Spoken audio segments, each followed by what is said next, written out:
Hello বন্ধুরা, আজকের এই ভিডিওতে আমরা ক্লাস 2 অঙ্ক বিষয়ের প্রশ্নপত্র দেখব। তোমাদের পরীক্ষার জন্য এই অঙ্ক প্রশ্নপত্রটি খুবই গুরুত্বপূর্ণ রয়েছে। আমাদের চ্যানেলে কিন্তু ক্লাস 2 অন্যান্য বিষয়ের প্রশ্নপত্র বাংলা, অঙ্ক, ইংরেজি, ঠিক আছে, স্বাস্থ্য, শারীরশিক্ষা, কলা ও কর্মশিক্ষা প্রত্যেকটি বিষয়ের প্রশ্নপত্র দেওয়া হয়েছে। তোমরা এই প্রশ্নগুলো বাড়িতে কিন্তু ভালোভাবে প্র্যাকটিস করে পরীক্ষা দিতে যাবে। কি বলেছে আমরা দেখে নেব। নিরবিচ্ছিন্ন সামগ্রিক মূল্যায়ন 2026 দ্বিতীয় পর্যায়ক্রমিক পরীক্ষা শ্রেণী দ্বিতীয় অর্থাৎ ক্লাস 2 কথা বলা হয়েছে। সময় তোমাদের দেবে 1 ঘন্টা। এখানে বিষয় হচ্ছে গণিত, পূর্ণমান 30, তোমাদের 30-এর মধ্যে পরীক্ষা হবে এবং তোমাদের এখানে বিদ্যালয়ের নাম, এখানে নিজেদের নাম লিখতে হবে এবং এখানে কিন্তু ক্লাসের রোল নম্বর লিখতে হবে, ক্রমিক সংখ্যা। এগুলি লেখার পর আমরা প্রশ্নের দিকে যাব, দেখে নেব আমরা প্রশ্ন কী কী আছে। বলেছে সঠিক উত্তরের মাথায় টিক চিহ্ন দাও। এখানে 5 নম্বর আছে। প্রথম প্রশ্ন, একই সংখ্যা বারবার যোগ করার সহজ উপায় হলো গুণ, ভাগ না বিয়োগ। যেটা সঠিক সেটা আমাদের টিক চিহ্ন দিতে হবে। এখানকার সঠিক উত্তর হচ্ছে গুণ। একই সংখ্যা বারবার যোগ করার সহজ উপায় হলো গুণ। খ নাম্বার, যে কোনো সংখ্যাকে শূন্য দিয়ে গুণ করলে গুণফল। যে কোনো সংখ্যাকে যদি আমরা শূন্য দিয়ে গুণ করি তখন 5 আর শূন্য যদি আমরা গুণ করি 5 শূন্য কত হবে? শূন্যই হবে। তাহলে উত্তর কিন্তু এখানে শূন্য হবে। গ নাম্বার, যে সংখ্যা দ্বারা গুণ করা হয় তাকে বলা হয় গুণ্য। যে সংখ্যা দ্বারা গুণ করা হয় তাকে বলা হয় গুণ্য, কিন্তু আর যে সংখ্যা দিয়ে গুণ করা হয় তাকে বলা হয় গুণক। এটা সঠিক উত্তর কিন্তু গুণ্য হবে। ঘ নাম্বার, ভাগশেষ সর্বদা ভাজকের থেকে কম হয়। ভাগশেষ সর্বদা ভাজকের থেকে কম হয়। ঙ নাম্বার, যে কোনো সংখ্যার সাথে শূন্য যোগ করলে যোগফল কত হবে? যে কোনো সংখ্যা ধরি 5 ধরি, 5-এর সাথে যদি আমরা শূন্য যোগ করি তাহলে কত হবে? 5ই হবে। তার মানে সেই সংখ্যাটাই হচ্ছে, তাহলে এখানে উত্তর হবে সঠিক সেই সংখ্যা।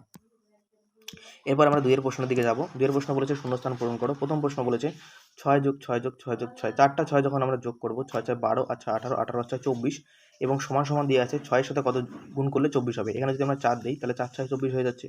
এখানে কিন্তু উত্তর হচ্ছে 4। খ নাম্বার, 8 গুণ 0, 8 এর সাথে যদি 0 গুণ করি তাহলে কত হবে? 0 উত্তর হবে।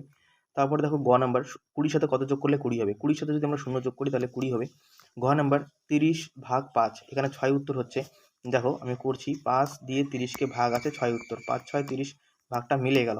এবার বলছে এখানে ভাজ্য কোনটা? ভাজ্য কিন্তু এখানে 30 হবে। এটা হচ্ছে ভাগফল, ভাগশেষ হচ্ছে 0 এবং এটাকে 5 হচ্ছে ভাজক, ঠিক আছে? তাহলে এখানে উত্তর কিন্তু 30। নাম্বার, গুণ্য গুণ গুণ্য গুণ কত সমান সমান গুণফল। এখানে গুণ্য আর গুণক, কষে গু মূর্ধন্য আর গুণক, গুণ্য গুণ গুণক ইজ টু সমান সমান গুণফল হয়, ঠিক আছে? 3 বলেছে ফাঁকা ঘরের সংখ্যা বসাও। দেখো 43 আছে, কিন্তু এদিকে আবার পাখির ঠোঁট দুটো আছে, তার মানে এদিকে বড় সংখ্যা বসাতে হবে। এদিকে যদি আমরা 48 বসাই, যে কোনো 43-এর থেকে যে কোনো একটা বড় সংখ্যা এদিকে বসাতে হবে। 24 আছে, 24 এদিকে আমরা সমান সমান আছে, তাহলে আমরা কিন্তু এখানে 24ই বসাবো। যেহেতু এখানে সমান সমান চিহ্ন আছে তাহলে 24-এ বসাবো। দেখো গ নাম্বার যেটা আছে 35 আছে, তারপর সমান সমান দিয়ে আবার কি আছে? কেটে দেওয়া আছে। তাহলে এবার কি হবে? এখানে 35-এর থেকে এখানে 35-এর সমান নয়, যে কোনো একটা সংখ্যা বসাতে হবে। যেমন যদি আমরা এখানে 28 বসাই তাও কিন্তু হবে, 35-এর সমান নয়। এবার এখানে 27 আছে, এদিকে দুটো পাখির ঠোঁট আছে, 27-এর থেকে ছোট সংখ্যা এখানে বসাতে হবে। আমরা এখানে 20 যদি বসাই তাহলে এটা হয়ে গেল। 4 নম্বরের যে অঙ্কটা আছে, ফাঁকা করে এই চিহ্নগুলো আমাদের বসাতে হবে। দেখো 23-এর থেকে কিন্তু 53 বেশি বড়, তাহলে 53 দিকে দিয়ে চিহ্ন হবে এবং 53 তো কোনো সমান, তার জন্য এখানে সমান চিহ্ন দিতে হবে। এখানে 85 থেকে 58 থেকে 85 বড়, আর 85 দিকে এটা চিহ্ন হবে এবং 58 থেকে আবার 48 ছোট আছে, তার জন্য এখানে 58 দিকে এই চিহ্নটা দিতে হবে, ঠিক আছে? এবার ডান দিক এবং বাম দিক আমাদের মেলাতে বলেছে। 5 নম্বরে আমরা বাম দিক এবং ডান দিক মেলাবো। এখানে 4 4 8, দেখো এখানে কি আছে, ঠিক আছে? এখানে 4 4 8 আর 4 12 আছে, এখানে 12 যেখানে আছে মিলিয়ে দেবো। তারপর দেখো 14 বিয়োগ 0 বিয়োগ 14 থেকে 0 বিয়োগ করলে 14ই হবে। আবার এখানে 14 লিখবো। 5 7 35, এখানে আমরা 35 দেবো। আর 3 5 15 ভাগ করলে এটা 5 হবে। এবার আমরা 6 এর প্রশ্ন দেখে নেব। 6 এর প্রশ্নের মধ্যে কিছু যোগ এবং কিছু বিয়োগ দিয়েছে আমাদের। দেখো আমরা যোগটা করব। 8 5 কত হয়? 13, 13 3 হাতে 1, এই হাতে একটা এখানে আমরা লিখবো। তাহলে 6 2 8 আর কি এখানে 9 হবে। খ নম্বর, 9 এখানে বিয়োগ আছে, 12 থেকে 8 বিয়োগ করলে কত হবে? 4 হবে। এখানকার একটা এখানে এসে যোগ হবে, তাহলে 7 হয়ে যাচ্ছে। তাহলে 9 থেকে 7 গেলে কত হবে? 2 হবে। এখানে কিন্তু 24 হচ্ছে, ঠিক আছে? এখানকার কিন্তু 1 ধরে 12 করতে হবে এবং এখানে কিন্তু 1 যোগ হবে। হলো? দেখে নেবো আমরা পরের প্রশ্ন, 7 প্রশ্ন।